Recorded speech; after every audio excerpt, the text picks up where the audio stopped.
अस्सलाम वालेकुम, मैं हूँ अलीना फ़ारूक शेख। हमारे मसीही बहन भाई ख़ास तौर पर और जितने भी हमें देखने वाले हैं उनको मेरी क्रिसमस और अ हैप्पी कायद डे।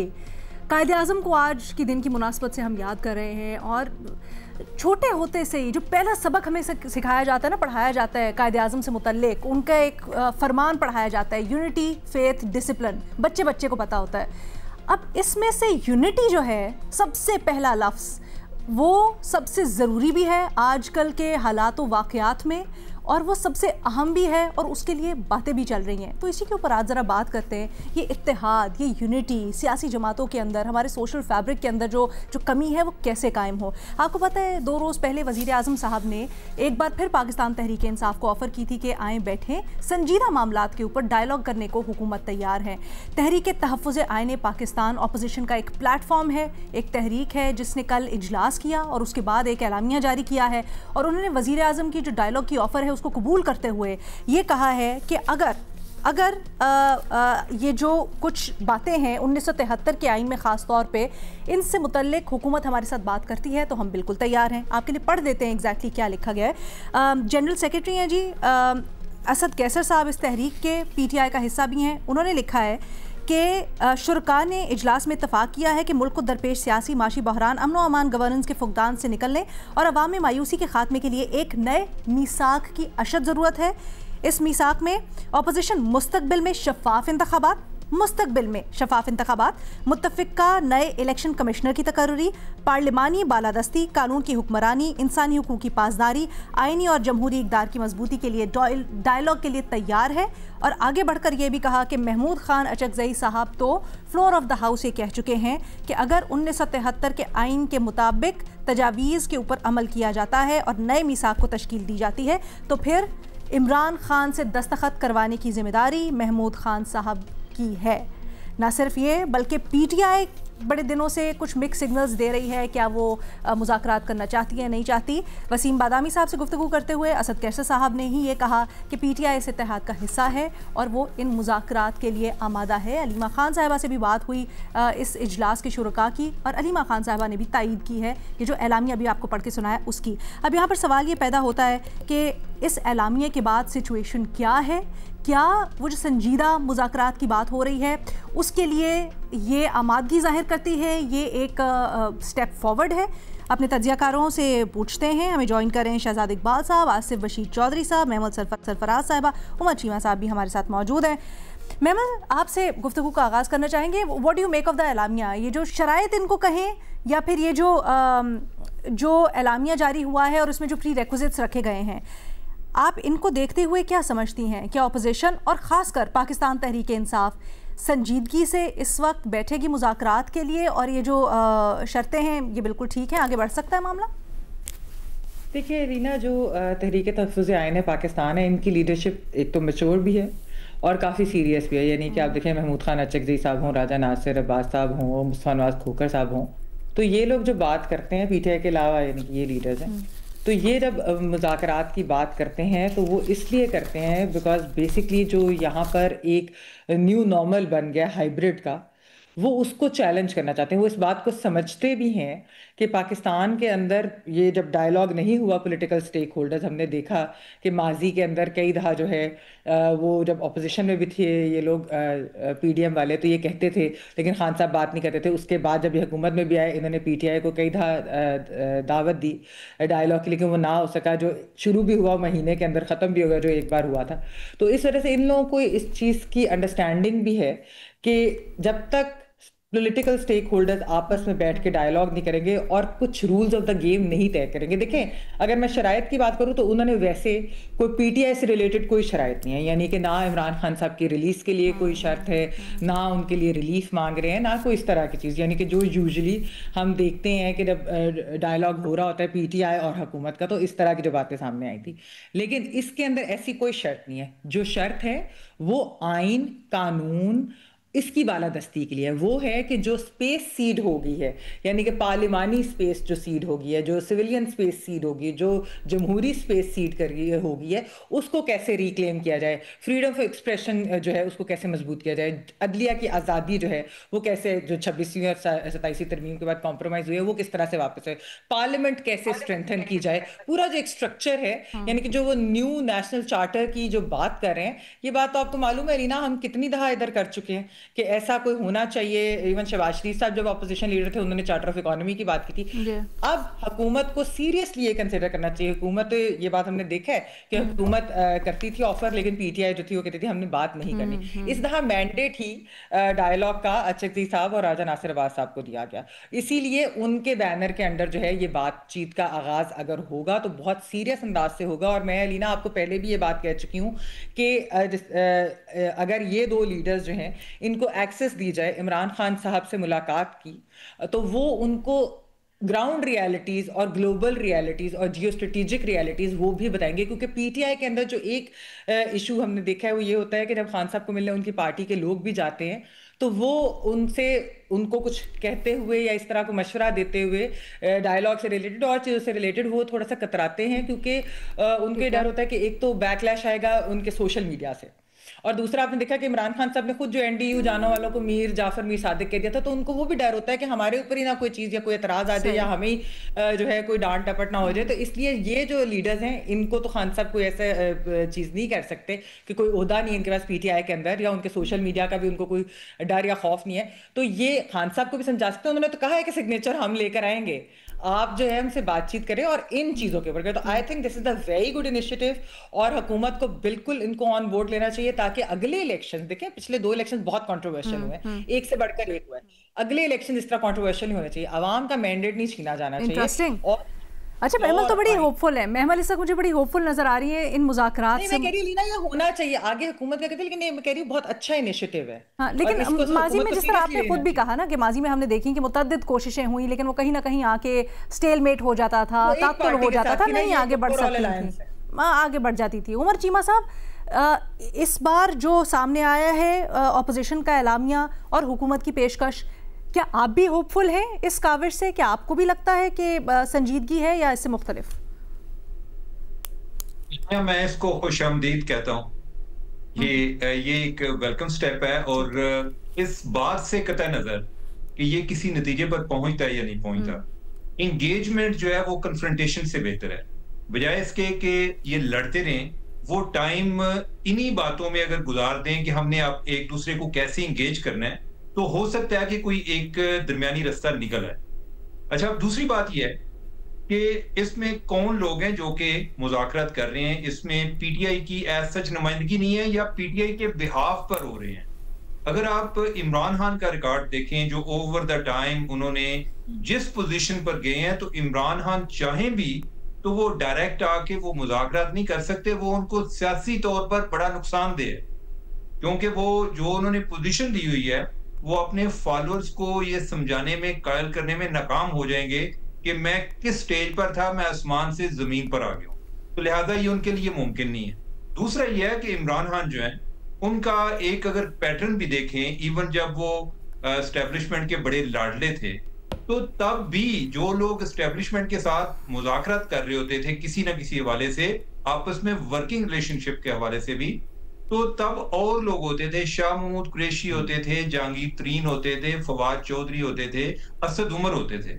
अच्छा, इससे इमरान खान को एक ये एडवांटेज रहा कि उनको एक एंग्री पर्सन का एक उन्होंने इमेज बनाए रखा कि खान को हम मना लेंगे, ताकि अगर खान जो है कि वो जब डायरेक्ट किसी के साथ इस तरह एंगेज नहीं होते, तो उसका उन्हें फायदा ये होता था कि अगर वो किसी जगह पे वायलेट करना चाहें तो उसमें जो जामन है वो दूसरे लोग हैं, तो वो यही देखेंगे कि इतनी चीजों पे हमने खान को मना लिया, वो एक दो बातों पे नहीं है। तो ओवरऑल ये चीज जो है मेरे ख्याल है कि पीटीआई के लिए बड़ी विन विन सिचुएशन है कि इन्हीं लोगों के जरिए वो खुद तो कर नहीं सकते, और पीटीआई में इमरान खान के अलावा कोई बंदा ऐसा है नहीं। ये जो बाकी हैं जो आउटसाइडर हैं, जो अचकज़ई साहब हैं, ये आउटसाइडर है ना, यानी कि वो पीटीआई के तो नहीं है, तो लिहाजा उनके पास एक ऑनरेबल पोजीशन भी रहती है कि वो डायरेक्ट उसके कंट्रोल में नहीं है, और वो हुकूमत को भी ये एहसास रहेगा कि आप देखें अचकज़ई साहब कि अगर आपकी बात इमरान खान नहीं माने फिर आप क्या करेंगे। हो सकता है अजब साहब कहेंगे कि अच्छा वो मेरी बात नहीं मानता तो फिर जो है मैं इसे पुल आउट कर देंगे। तो इसका गवर्नमेंट को भी एडवांटेज है जी कि देखें ये तो किसी थर्ड पर्सन की बात भी मानने को तैयार नहीं है।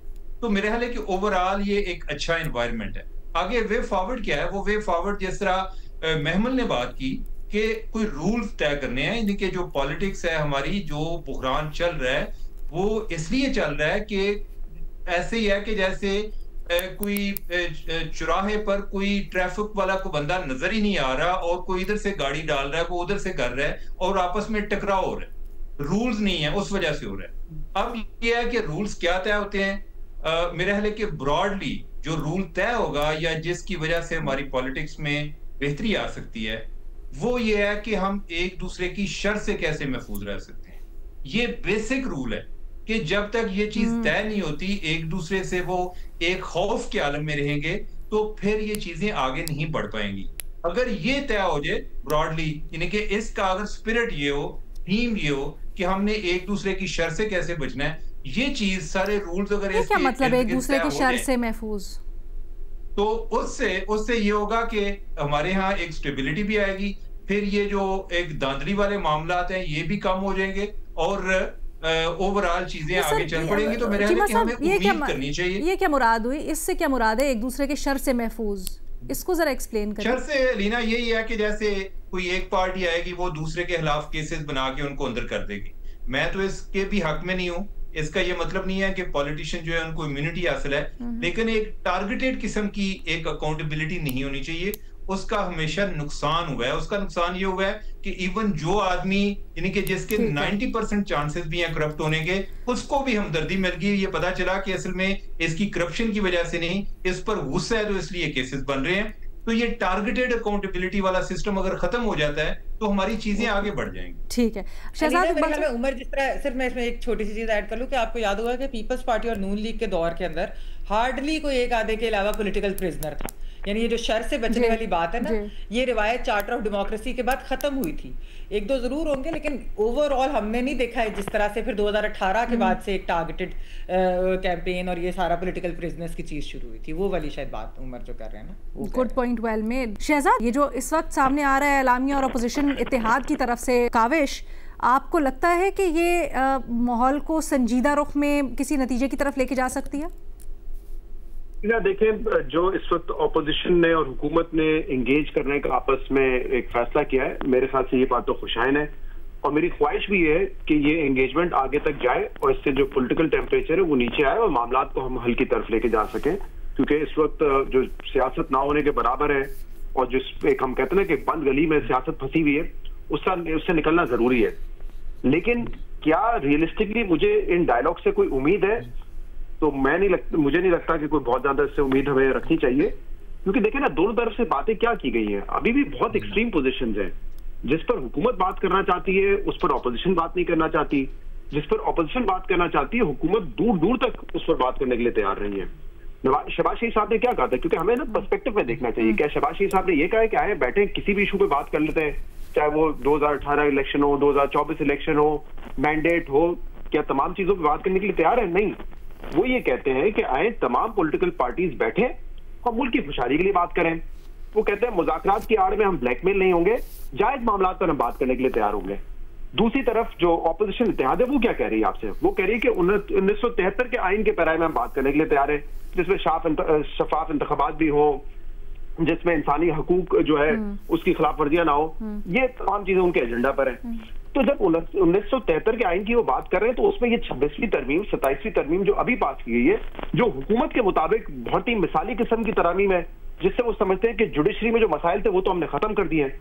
दूसरी तरफ ये समझा जाता है कि जुडिशरी को तो आपने ना होने के बराबर कर दिया है, मतलब इंडिपेंडेंस खत्म हो गई है और प्राइम मिनिस्टर बतौर एग्जीक्यूटिव खुद आईनी बेंच बना रहे हैं। तो ये एक बहुत बड़ा डिफरेंस है और ये डिफरेंस कैसे पूरा होगा मुझे तो समझ नहीं आती। क्योंकि अभी भी जो मैं वजीर आजम की बात से समझा हूं वो बेसिकली ये कहना चाह रहे हैं कि ये हमारे पास इस वक्त इक़्तिदार है, मुल्क की खुशहाली के लिए जरूरी है कि माशी जो है वो तरक्की हो, सिक्योरिटी पाकिस्तान की जो है वो एक बड़ा मसला है, उस पर आप हमसे इत्तेफाक करें और आप हमारी मदद करते रहे जो हम काम कर रहे हैं। ये मुझे उनकी बात समझ आए।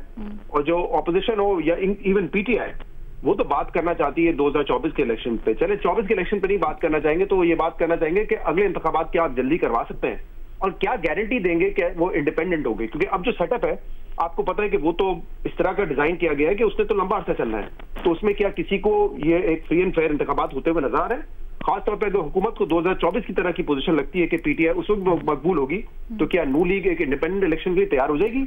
तो मुझे लगता है कि बहुत बड़ा फर्क है, दोनों मुख्तलिफ बातें कर रहे हैं। पहले दिन से जो पोजीशंस थी ऑलमोस्ट वही पोजीशंस है कि दोनों कहेंगे कि हमें बात करनी है, लेकिन नून लीग इस चीज पे बात करना चाहेगी कि ये हमारा इख्तियार है, इसको इसमें तरक्की के लिए आप हमारी क्या मदद कर सकते हैं।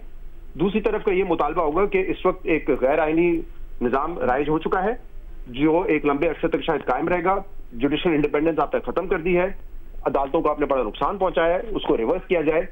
तो मुझे लगता है कि ये जो अपोजिशन का एजेंडा है इस पर हुकूमत बात करने के लिए तैयार नहीं होगी और हुकूमत का जो एजेंडा है उस पर बात करने का इस अपोजिशन को कोई फायदा नहीं होगा। Very interesting. आसिफ बशीर चौधरी साहब, क्या आप इससे इत्तेफाक करते हैं? देखें, मैं थोड़ा सा शहजाद भाई की बात से जो है ना कि मुझे ये है कि जब भी सियासतदान बैठते हैं ना तो रास्ते निकलते हैं। इब्तदाई तौर पे यही लगता है कि बहुत ज्यादा डिफरेंस है, एक पार्टी शुमाल में है तो दूसरी जनूब में है। जिस तरह आप देखें कि 18वीं आईनी तरमीम हुई थी तो उसमें सारी मुख्तलिफुल ख्याल जमातें जो हैं उन्होंने किस तरीके से पूरे आइन के ऊपर जो है एक कंसेंसस डॉक्यूमेंट वो लेके आ गई थी। बहुत सारे इख्तलाफी मसाइल के ऊपर इख्तलाफी नोट देने के बावजूद ओवरऑल डॉक्यूमेंट जो है एक मुतफिका हमारे सामने आ गया था और उसमें सब जमातें देखें जिनके अपनी अपनी समतें थी, अपने अपने आइडियोलॉजी, अपने ख्यालात थे, वो सारे एक डॉक्यूमेंट पे आ गए थे। मैं इस मूव को इसलिए सबसे पहले तो एक पॉजिटिव समझता हूँ कि एक जो बयानिया बनाया गया था एक under the umbrella fifth generation warfare के पाकिस्तान में जी एक ही साहब जो हैं वो दयानतदार हैं और बाकी सब लोग करप्ट हैं। इमरान खान साहब डरते थे कि अगर मैं मुज़ाकरात के लिए इन सियासी जमातों के साथ बैठूंगा तो मेरी जो फॉलोइंग है वो कहीं मुतासिर ना हो जाए और मुझे जो है मेरा बयानिया जो है वो उसको नुकसान ना पहुंचे। अब जो तहरीक तहफ़्फ़ुज़ आईन पाकिस्तान के अम्ब्रेला के नीचे मुज़ाकरात हो रहे हैं तो कल हमारे ज़राए ने ये बताया है कि कल रात को जेल से मैसेज इमरान खान साहब की तरफ से आया है, महमूद खान अचकज़ई जो है उनको, कि आप को हमारी तरफ से मुकम्मल मैंडेट है, आप जो भी मुज़ाकरात करेंगे हम उन्हें तस्लीम भी करेंगे, अगर आप मुज़ाकरात नहीं करते तब भी हम इस फैसले को मानेंगे, अगर आप मुज़ाकरात करते हैं और उसमें कोई डिसीजन लेते हैं तो हम उनके भी पाबंद होंगे। दूसरी तरफ उन्होंने पार्टी के लोगों को कहा है कि आप इसका हिस्सा नहीं बनेंगे, लेकिन दो शख्सियात असद कैसर बतौर सेक्रेटरी जनरल तहरीक तहफ़्फ़ुज़ आईन पाकिस्तान और जो दूसरे हमारे सलमान अकरम राजा हैं जो उसके कोर कमेटी के मेंबर हैं, इन दोनों लोगों को अगर मेंबर बनाया गया मुज़ाकराती कमेटी का तो पीटीआई इसके ऊपर भी एतराज नहीं करेगी। ये तो वो बात है जो कल कम्युनिकेशन हुई है। उसके बाद मैं ये समझता हूँ कि एक तो जिस तरह मैमल ने कहा या उमर कह रहे थे कि पीटीआई को एक फेस सेविंग भी मिल गया कि वो बराह रास्त भी मुज़ाकरात नहीं कर रही, लेकिन दूसरी तरफ जो पाकिस्तान की इस वक्त हुक्मरान इत्तेहाद है बिलखुसूस मुस्लिम लीग नून, उनकी लीडरशिप ये समझती है कि बिल आखिर उन्हें पीटीआई का सियासी मैदान में मुकाबला करना पड़ेगा और वो सिर्फ ये चाहते हैं कि रूल्स ऑफ बिजनेस जो हैं वो तय किए जाए। देखिए जो बातें हैं ना, ये जो बड़ी सादा सी लिखी हैं कि शफाफ इंतखाबात का के लिए रूल्स ऑफ बिजनेस मुस्तकबिल में, जाहिर है ऐसा कभी भी नहीं होता कि किसी के मुतालबे पे कोई हुकूमत छोड़ दे। खान साहब भी जानते हैं कि उनको पंजाब में मैंडेट कैसे मिला था, तमाम तर जो आरटीएस बैठना और उससे जो प्री इलेक्शन जो कुछ हुआ था उसके बावजूद पहले पीटीआई जब भी मुज़ाकरात के लिए बैठी है तो वो मुसर होते हैं ना कि इन वाले 2024 वाले इंतखाबात का पहले फैसला करें फिर आगे बढ़ेंगे जी। लेकिन इमरान खान साहब को ये बताया गया कि फिर 2018 से बात शुरू होगी ना, जब आरटीएस बिठा के भी आप सिंगल लार्जेस्ट पार्टी नहीं थे और फिर भी पंजाब में भी आपको हुकूमत देगी, मरकज में भी जो कुछ हुआ वो तो अब जो लोग हैं जिम्मेदार हैं, सियासी बालिगुन नजरी है। जो बात पहले महमल कर रही थी कि और ये उन्होंने एक बड़ा ही जबरदस्त मूव किया है कि ना तो इमरान खान की जो रिहाई है उस पर बात कर रहे हैं ना मुकदमात पे। वो क्या कह रहे हैं कि जी रूल्स ऑफ बिजनेस तय करते हैं, आइंदा ट्रांसपेरेंट इलेक्शन के लिए जाते हैं, इलेक्शन कमीशन की तकर्री के लिए हम आपसे चाहते हैं कि फेयर बंदा लेके आए, और वो सारी वो बातें हैं जो एक्चुअली अगर ट्रांसपेरेंट इलेक्शन होता है तो सियासी जमातें जानती है ना कि इसका फायदा किसको होगा, ठीक है। और वो इसलिए जरूरी समझते हैं कि जो सियासतदानों ने अपना स्पेस खोया है वो सिर्फ इसी एक जरिए के से जो है उसको रिस्टोर किया जा सकता है। तो मैं जाती तौर पे ये समझता हूँ कि पीटीआई के लिए भी इसमें बिल्डिंग सिचुएशन है, और मुस्लिम लीग नून के जो पार्टी कायदीन हैं, जो ये बाय एंड लार्ज ये जानते हैं कि ये जिस तरीके से जो एक सफ़े के ऊपर होके हुकूमतें बनती हैं, बिल आखिर इनको जाना भी होता है और अवामी पजीराई ही आपका असल टारगेट होता है। तो वो भी चाहते हैं कि हम अपनी गवर्नेंस के जो गवर्नेंस की जो है वो आवाम के पास लेके जाएं। अलीना एक अगर चीज शहजाद ऐड करें। एक सेकंड शहजाद का पहले पॉइंट ले लेते हैं, फिर मैं आपके पास आती हूँ। शहजाद। अलीना देखिए, इसमें तो कोई शक की बात नहीं है कि आखिर में तो मामला बातचीत से हल होने हैं, और वो बातचीत जितना जल्दी शुरू हो उतना बेहतर है। लेकिन वह ये जो भी आसिफ साहब ने भी एक पॉइंट रखा कि देखें चार्टर ऑफ डेमोक्रेसी में क्या डिफरेंसेस थे या 18वीं तरमीम में क्या थे, उस पर आपने जो है जो गैप्स थे उनको ब्रिज किया और फिर एक कॉमन एजेंडा तक आप पहुंचे। लेकिन हमें ये याद रखना चाहिए कि उस वक्त जब ये चार्टर ऑफ डेमोक्रेसी हुआ और वो उसमें जो वादे किए गए जो 18वीं तरमीम में रिफ्लेक्ट भी करते हैं, उस वक्त एक कॉमन एनिमी था आपके सामने। ठीक है, परवेज मुशर्रफ की गवर्नमेंट थी, 2 पार्टीज बाहर थी, उस वक्त तो 3 पार्टीज भी नहीं थी, 2 पार्टी सिस्टम था, पीपल्स पार्टी और नून लीग। उन्होंने आपस में बैठ के एक समझौता इस बात पे किया था कि हमें आइंदा एक डिक्टेटरशिप का रास्ता कैसे रोकना है। वो एक कॉमन ग्राउंड था। यहाँ पे जो है मसला इक्तदार और पावर का भी है, और ये बात ठीक है मेरे ख्याल से। अब पीटीआई अगर ये सोचती है कि किसी न किसी तरीके से 2024 का इलेक्शन रिवर्स हो जाएगा, ये तो नहीं होना, और उसमें उनको 2018 के ताने भी पड़ेंगे। लेकिन क्या गोइंग फॉरवर्ड अर्ली इलेक्शंस अगर उनको मिलने हैं तो क्या वो मिल सकेंगे? क्या उनको साफ और शफाफ इंतखाबात मिल सकेंगे? मेरे ख्याल से ये वो मराहल है जिनको तय करने में भी बड़ा वक्त लगेगा। और अभी बेशक पीटीआई के जो इस वक्त रहनुमा है, जो कि इस वक्त कैद में है, इंक्लूडिंग इमरान खान, ये उनके एजेंडा पर नहीं होगा। लेकिन जब भी इलेक्शन का वक्त आएगा तो उनकी ये डिमांड जरूर होगी कि इमरान खान को रिहाई मिले, उनको कोई ना कोई वे आउट मिले। ऐसा नहीं हो सकता कि इमरान खान साहब जेल में बैठे बैठे ये इख्तियारात दे देंगे कि ठीक है आप सिर्फ जो है आइन की बात करें, आप सिर्फ जमहूरियत की बात करें, ह्यूमन राइट्स की बात करें। इवेंचुअली अगर इलेक्शन होने हैं, चाहे वो 28 में होने हैं, 29 में होने हैं, तो उससे पहले वो बाहर आना चाहेंगे, क्योंकि अगर वो वोट मिस कर देंगे तो इसका मतलब तो आप समझते कि फिर तो जो इनको जितनी उनको सजाएं मिली हैं 10-10 साल की, 14-14 साल की, फिर तो उनको काटना पड़ेंगी ना। तो ये मेरे ख्याल से अच्छी बात है, इंगेज कर रहे हैं। लेकिन फिलहाल मुझे इसमें ज्यादा उम्मीद नहीं नजर आ रही है। इससे पहले भी मुज़ाकरात की जब भी पेशकश हुई है वो इसीलिए खत्म हुई है क्योंकि जो एक साइड चाहती थी उस पर दूसरी साइड राजी नहीं थी। ये पोजीशन भी आपको से कुछ मुख्तलिफ नहीं लग रही है? अच्छा, बाकी तीनों को लग रही है ना। महमल का भी क्विकली पॉइंट ले लेते हैं। महमल जी। एलिना, पहली चीज तो ये है कि जिस तरह जो शहजाद ने बात की कि शहबाज शरीफ साहब ने कहा था कि हम ब्लैकमेल नहीं होना चाहिए, जो उन्होंने बात की, उन्होंने जब मुज़ाकरात की ऑफर भी की, और उसके बाद फिर जब ऑपोजिशन का भी जो आंसर आया उसके एक तो मुस्बत आया, दूसरा वही बात है कि वो नहीं चाहते कि ऐसा लगे कि हम कोई एनआरओ मांग रहे हैं, यानी कि जो इमरान खान साहब कहते हैं ना कि एनआरओ मांग रहे हैं, एनआरओ मांग रही है पीडीएफ, वो वाला इंप्रेशन नहीं देना चाहते। वो कह रहे हैं कि एक चीज इनिशिएट तो हो। अच्छा, दूसरी चीज ठीक है, बिल्कुल ये बात दुरुस्त है कि चार्टर ऑफ डेमोक्रेसी के बाद 18वीं तरमीम आई थी, बहुत मेजर चीज ऐसी को मैं मेजर चीज हम शायद एक्सपेक्ट ना करें, खासतौर पे कि हाइब्रिड सिस्टम जो चल रहा है 2018 से लेकर अब तक, इसके अंदर बहुत सारी ग्राउंड रियलिटीज भी चेंज हुई हैं। लेकिन कुछ चीजें जो है अगर पॉलिटिकल स्टेक होल्डर्स बैठकर तय करते हैं तो कुछ चीजें अंडू हो सकती हैं, हो सकता है पूरी की पूरी ना हो, यानी कि जुडिशरी के अंदर कुछ चेंजेस अगर वो करना चाहते हैं, फिर ये कि नया इलेक्शन कमिश्नर जो है वो लगे और ये है कि वो नॉन कॉन्ट्रोवर्शियल हो, ये नहीं उसके उनको ये अंदाजा है कि हो सकता है अगले इलेक्शन भी उस तरह से फ्री एंड फेयर ना हो, लेकिन इतने कॉन्ट्रोवर्शियल ना हो। कॉम्प्रोमाइज करेगी हुकूमत और रियासत? नहीं लीना, मैं आपको यही कह रही हूँ कि जब आप बात शुरू करते हैं ना, जब आप बात करते हैं और टाइम लगेगा, इसके अंदर कोई ये नहीं होगा कि जिस तरह पिछली एक वो अल्टीमेटम दे दिया गया था कि जी बस अगर ये ना हुआ तो फिर इस वक्त तक तो ऐसा हो जाएगा। ये इस ऑपोजिशन अलायंस को पता है, क्योंकि उनको अलीना मैं आपको एक बात बताती चलूं कि ये इनसाइडर्स ने भी उस वक्त ये बात की थी कि जो अचकज़ई साहब और राजा नासिर अब्बास साहब, खासतौर पर अचकज़ई साहब को जो इमरान खान साहब ने इख्तियारात दिए थे, उसकी वजह ही ये थी कि अचकज़ई साहब के ताल्लुकात मियां नवाज शरीफ साहब और ज़रदारी साहब से बहुत अच्छे हैं, और वो एक ये चीज चाहते थे कि कोई बैकडोर नेगोशिएशंस हों, थोड़ा सा पॉलिटिकल टेम्परेचर नीचे आए, ये बात करेंगे। इनकी एक ये मैच्योर पॉलिटिशियन है, सीरियस तो पीटीआई के भी मुखालिफ थे एक जमाने में, वो कोई उनकी पार्टी के तो नहीं है। तो इसी तरह बातचीत आगे चलेगी और फिर कोई वे आउट आहिस्ता आहिस्ता में, ये नहीं कोई हम कह रहे हैं कि बिल्कुल कोई आइडियल सिचुएशन है, और नहीं वो तो ऑब्वियसली कोई भी नहीं कह रहा, लेकिन हम थोड़ा सा ये कंपेयर कर रहे हैं ना कि पहले पाकिस्तान तहरीक इंसाफ कुछ मुख्तलिफ प्रीरेक्विजिट्स होती थी जो लेके बैठती थी, कुछ उनकी डिमांड्स होती थी। ये जो एलामिया है क्या ये उससे मुख्तलिफ है? क्या इससे एक्सपेक्ट करना चाहिए? इसी के ऊपर पूरी की पूरी डिबेट है। जाते जाते आसिफ रशीद चौधरी साहब से स्पेसिफिक पॉइंट के ऊपर जो शहजाद ने उठाया था जवाब भी ले लेते हैं। Asif, as short as possible. देखिए, शहजाद साहब की बात बुनियादी तौर पे सही है, लेकिन पीपल्स पार्टी ने, तो ये पीटीआई ने ये देखना है कि उसके पास ऑप्शंस क्या है। ठीक है। पीटीआई ये समझती है कि अगर 50% भी फेयर इलेक्शन हुआ तो उनके चांसेस बड़े ब्राइट होंगे, ठीक है। दूसरी तरफ मुस्लिम लीग नून ये समझती है कि खान साहब अगर जेल में होंगे तो बहुत ज्यादा फैटल होंगे।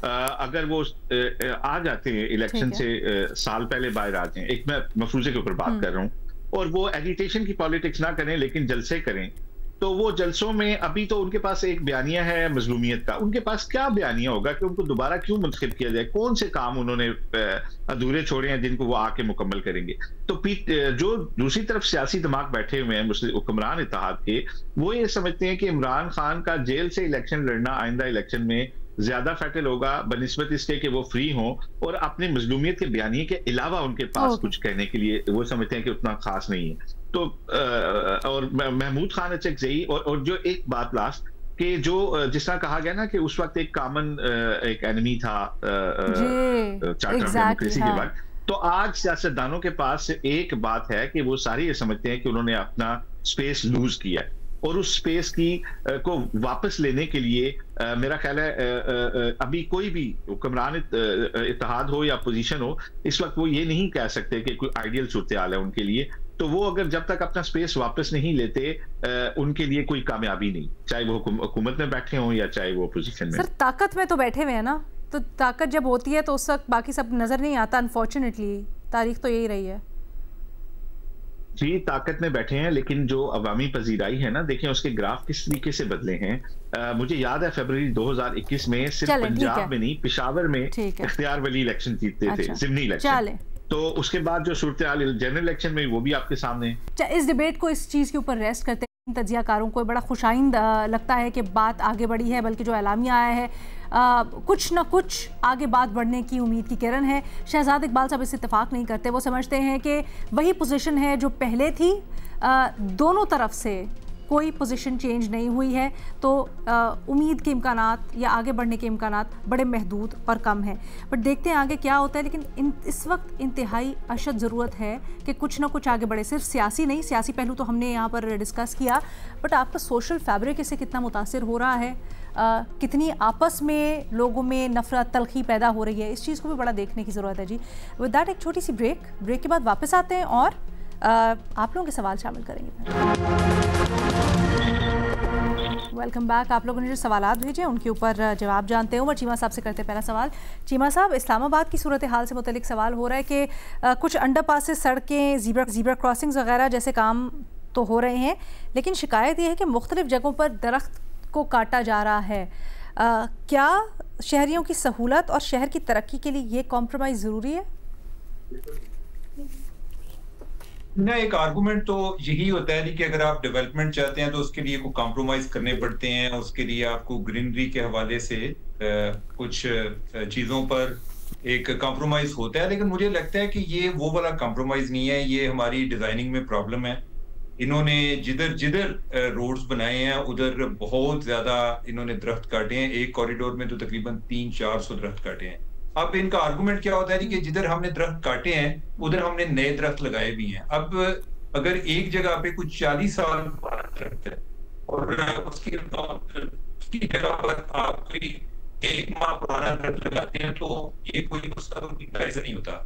मेरे ख्याल इनको डिजाइनिंग बेहतर करनी चाहिए। जो ऐसे थिकली फॉरेस्टेड एरियाज हैं उनका कुछ कर सकते हैं, उधर कुछ गोल चक्कर बन सकते हैं, साइड पे छोटे पार्क बन सकते हैं। और अगर आपको लगता है कि किसी जगह पे नागुज़ीर है उधर आप कोई जितने इनके एज का आपने दरख्त काटा है उधर उसके इर्द गिर्द जो है ना नए भी उसी तरह के दरख्त लगने चाहिए। लेकिन अनफॉर्चुनेटली हमारा जो एनवायरमेंट प्रोटेक्शन अथॉरिटी है वो भी बड़ा कॉम्प्रोमाइज्ड अदारा है। आइडियली तो उसको अलग से होना चाहिए था।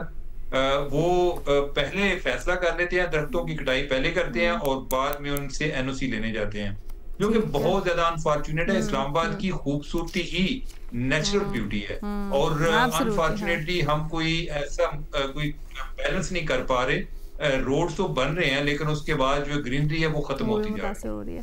Thank you so much Umar Cheema Sahab. लेकिन एक सवाल जहन में आ रहा था, अब तो दुनिया इतनी तरक्की कर गई है, इंजीनियरिंग और आर्किटेक्चर इतनी तरक्की कर गया, तो क्या ऐसा नहीं हो सकता कि जो तामीरात या मंसूबे बनाए जाएं इनके अंदर ही नेचर को दरमियान में इस तरह से इनकॉर्पोरेट किया जाए कि नेचर भी ना मुतासिर हो, दरख्त भी ना काटे जाए और आपका इंफ्रास्ट्रक्चर भी बन जाए। चले जी, महमूद सरफराज साहिबा से सवाल करते हैं। महमूद साहिबा, भारत से मुतल्लिक सवाल हो रहा है, पूछा जा रहा है कि भारत में मुसलमान, सिख, दीगर अक़लियतों पर मज़ालिम, खामोश रहने वाली दुनिया इसके ऊपर बड़ी खामोश रहती है। हमने अक्सर देखा ज़्यादा आवाज़ नहीं उठाई जाती। मसीही बरादरी और ख़ास तौर पर क्रिसमस के त्यौहार से मुतल्लिक बड़ी इस वक्त वहाँ पर एक कंट्रोवर्सी है और वहाँ पर कदगने हैं। इसके ऊपर जो दुनिया खामोश है, इसी तरह से रहेगा या कुछ आवाज़ उठेगी? अच्छा रीना, पहले तो मैं बताती चलूँ कि जो तकरीबन 60 से ज़ायद जो हैं वो अटैक्स हुए हैं सिर्फ ये ड्यूरिंग क्रिसमस सेलिब्रेशंस और ये जो सारे दिन थे इन दिनों के अंदर क्रिश्चियन कम्युनिटी के ऊपर इंडिया के अंदर। और वैसे इस साल 600 से ज़ायद अटैक्स जो हैं, यानी कि क्रिश्चियन जो राइट्स ग्रुप्स हैं वो कहते हैं कि इंडिया के अंदर इस साल 600 से ज़ायद अटैक्स उनके ऊपर हुए हैं। और मोस्टली वो जो एक हिंदुत्व अलाइंड जो राइट विंग ग्रुप्स हैं जो कि बीजेपी के साथी हैं या बीजेपी के लोग हैं, वो ये चीज़ें कर रहे हैं। जिस तरह अभी आप देखें, जो अगर आप ट्विटर ही उठा के देख लें, उसके अंदर बहुत सारी ऐसी वीडियोज़ हैं कि एक विजुअली इम्पेयर्ड औरत को जाके बीजेपी की जो एक खातून है वो किस तरीके से चर्च के अंदर उनको अटैक करती हैं। फिर सैंटा कैप्स जहाँ बिक रही हैं तो वहाँ कहा जाता है कि ये आप क्रिश्चियन आप चीज़ें कैसे बेच सकते हैं एक हिंदू मुल्क के अंदर। फिर जो ख़वातीन ने सैंटा कैप्स बनी उनको किस तरीके से हरासा किया जा रहा है, फिर उनके डेकोर ख़राब किए गए हैं और इस तरह की बहुत सारी चीज़ें हुई हैं। तो इसके ऊपर दुनिया के अंदर तो देखें एक रिएक्शन ओवरऑल अलीना आया है। ये जो पिछले अगर आप जो मोदी के 11 साल हैं उसका एक रिएक्शन ये भी आया। आपने रिसेंटली भी आर्टिकल्स के अंदर भी पढ़ा होगा कि दुनिया अब इंडिया को उस तरीके से ना एक प्लूरलिस्ट मुल्क देखती है ना एक सेकुलर मुल्क देखती है। और मैं अलीना एक्चुअली ये कहूँ कि देखें हम भी बात करते हैं माइनॉरिटी राइट्स की और हम यहाँ पर वायलेशन जब होती है उसकी बात करते हैं, लेकिन मुझे इतनी खुशी हुई कि हमारे यहाँ PM सेक्रेटेरिएट में वज़ीर आज़म शहबाज शरीफ साहब ने जो है उन्होंने क्रिसमस सेलिब्रेट की क्रिश्चियन कम्युनिटी के साथ। फील्ड मार्शल आसिम मुनीर साहब जो हैं वो पिंडी की चर्च में जाके उन्होंने क्रिसमस जो है उन्होंने सेलिब्रेट की। पंजाब के अंदर खासतौर पर आप लाहौर में अगर देखें तो किस किस्म की क्रिसमस की जो डेकोर हुआ है पंजाब हुकूमत की तरफ से। और जो एक ओवरऑल तो एक डिफरेंस भी नजर आता है कि पाकिस्तान में जब कोई अगर ऐसे अटैक से कोई चीज होती है तो उसके ऊपर आवाजें भी ज्यादा उठती हैं, लेकिन यह कि यहाँ पर हमारे जो रूलर्स है हमारी रूलिंग एलीट वो माइनॉरिटीज के साथ खड़े भी नजर आते हैं हमें, खास तौर पे इस तरह के जो मौके और फेस्टिवल्स होते हैं। और भारत के अंदर बिल्कुल स्पेस जो है वो श्रिंक कर गई है फॉर माइनॉरिटी। ठीक है, बहुत शुक्रिया महमल। एक छोटी सी ब्रेक लेते हैं फिर वापस आते हैं। Welcome back. आपके यूट्यूब पे भेजे गए सवाल डिस्कस करें। आसिफ रशीद चौधरी साहब, आपसे लैंड ऑर्डिनेंस से मुतल्लिक सवाल हो रहा है। लाहौर हाई कोर्ट ने इसको कलअदम करार दिया है। सवाल ये हो रहा है कि क्या कोई नई कानून साजी करनी चाहिए या फिर जो रायशुदा निज़ाम है वो ज़्यादा बेहतर है? जी, मैं ये समझता हूँ कि ये बहुत ही ज़बरदस्त इनिशिएटिव था पंजाब हुकूमत का। और ये जो ज़मीन से रिलेटेड मुकदमात हैं इनको हमारे यहाँ दीवानी मुकदमात कहा जाता है। तो हमने अपने बचपन से ये सुना है कि ये ऐसे मुकदमे होते हैं जो लड़ते लड़ते इंसान दीवाना हो जाता है। और आप बिलीव करें कि कई दहाइयों तक इसमें फैसले नहीं होते थे और कई जनरेशन जो थी वो ये मुकदमे लड़ने के बाद जो है उसमें फैसला होता था, जो कि इंसाफ के साथ मजाक था कि सबसे वर्स्ट जो है बदइंसाफी ये है कि वक्त पे इंसाफ ना हो। तो अब जो पंजाब गवर्नमेंट ऑर्डिनेंस लेके आई थी उसमें उसको फेयर ट्रायल के असूलों के खिलाफ देते हुए जो चीफ जस्टिस आलिया नीलम साहिबा ने मुअत्तल किया, क्या भी बेहतर होता कि वो इसकी खामियों को दूर करने के लिए उनकी निशानदेही करती और उनको जजमेंट लॉ के जरिए उसको दूर कर देती उस ऑर्डिनेंस के अंदर जो खामियां थी, जो वो समझती थी कि फेयर ट्रायल के असूल पूरे नहीं हो रहे। अच्छा, इसमें अब जो ये बात बड़ी अहम है, जो एडिशनल एडवोकेट जनरल असिस्ट कर रहे थे अदालत को, उन्होंने प्रॉपर असिस्ट भी नहीं किया। उसके ऊपर भी सवालात उठ रहे हैं कि उन्होंने उस कानून की तफसीलात उस तरह से सामने अदालत के नहीं रखी। जो डेवलपमेंट्स हुई थी, जैसे जिले लेवल पे रिटायर्ड जजेस की सरबराही में ट्रिब्यूनल्स बन गए थे, तो जो है उसके बाद सिनेरियो चेंज हो चुका था। तो ये बातें अदालत को नहीं बताएगी। क्या ये अच्छा होता कि अदालत ज्यादा से ज्यादा ये करार दे देती कि ये जो भी फैसले हो रहे हैं इनके खिलाफ अपील जो है हाई कोर्ट में हो सकेगी, ताकि जहां पे आप समझते हैं कि इंसाफ नहीं हो रहा तो आप अपने पास बुला के उसको देख लें। जहां तक डिस्ट्रिक्ट जुडिशरी का मामला है वहां पे तो दीवानी मुकदमात में इंसाफ मिलना तकरीबन नामुमकिन समझ लिया गया है। तो ये अब वक्त की जरूरत है। अदालतें अगर इसको रोकेंगी इसके ऊपर अवामी रिएक्शन आएगा, क्योंकि लोग ये समझते हैं कि अदालतों में किसी तरह का कोई इंसाफ तो दूर की बात डिसाइड ही नहीं करने की अहलियत रखती है अदालतें। तो जो 2 बिलियन से ज्यादा जो जमीन से रिलेटेड मुकदमा ज़ेर इल्तवा हैं, वो एक बहुत बड़ा सवालिया निशान है अदालतों के सो कॉल्ड फेयर ट्रायल के ऊपर भी। तो इसका जवाब जो है वो अदलिया को देना होगा, और बेहतर होगा कि इस ऑर्डिनेंस के अंदर अगर कोई कमी समझी जा रही है तो उसको दूर करके उसको बेहतर कर लिया जाए। अच्छा ठीक है सर, वैसे वो भी एक अलग से डिबेट चल पड़ती है ना कि हुकूमत इससे मुतालिक कहती है वो काम आइन साजों का है, यानी पार्लियामान का है, या फिर Punjab assembly in this case वो अदलिया का नहीं है। जी मैं ये समझता हूँ कि बिल्कुल अगर अदालत को प्रॉपर असिस्ट किया जाता तो शायद ये फैसला भी ना आता, नंबर 1। नंबर 2, अगर अदालत ये समझती थी कि इसके अंदर कोई कमी है, अगर अदालत समझती थी कोई कमी है तो अदालत यही कह सकती थी कि इस कमी को भी देख लिया जाए और इसके ऊपर दोबारा से कोई लेजिस्लेशन पार्लियामान में बहस करके लाई जाए। और मैं तो एक ऑप्शन के तौर पे कह रहा था कि उस कमी को अदालत को भी दूर कर सकती थी। सर आप क्या समझ रहे हैं कि सही तरह से असिस्ट नहीं किया गया अदालत को, या इतना अच्छा हमने फॉलो नहीं किया इस केस को कि हम ऐसी राय कायम कर सके? जी बिल्कुल, इसके ऊपर बड़ी बात हो रही है कि प्रॉपर असिस्ट नहीं किया गया। बहुत बेहतर होता है कि एडवोकेट जनरल खुद वहां जाते, एडिशनल एडवोकेट जनरल की जगह। तो यही कहा जा रहा है कि शायद ये वाला फैसला ना आता और कोई बेहतर सूरत-ए-हाल निकल आती। अभी भी मेरा ख्याल है कि इस मामले को सुप्रीम कोर्ट में लाना चाहिए पंजाब हुकूमत को, और अगर इसमें कोई कमी जिसकी कोई निशानदेही अगर करता है तो उसको दूर किया जा सकता है। लेकिन अब वक्त आ गया है कि हम अपने लैंड रिलेटेड मामलात जो कि एक्चुअल देखें, हमारे जितने मुकदमे आते हैं उसमें से 70% मुकदमा लैंड रिलेटेड होते हैं, और इंसाफ वक्त पे ना मिलने की वजह से वो क्रिमिनल केसेस में बदल जाते हैं, उसमें कत्ल हो जाता है, लड़ाई हो जाती है, और बहुत बड़ा एक नए मुकदमात का पंडोरा बॉक्स खुल जाता है। तो अब वक्त आ गया है कि हम लैंड रिलेटेड मुकदमात को टाइम बाउंड और उसके किया जाए, इनके अंदर बेहतरीन किया जाए। ठीक है जी, बहुत शुक्रिया आसिफ रशीद चौधरी साहब। इसी के साथ हमें भी इजाजत दें। अल्लाह हाफ़िज़।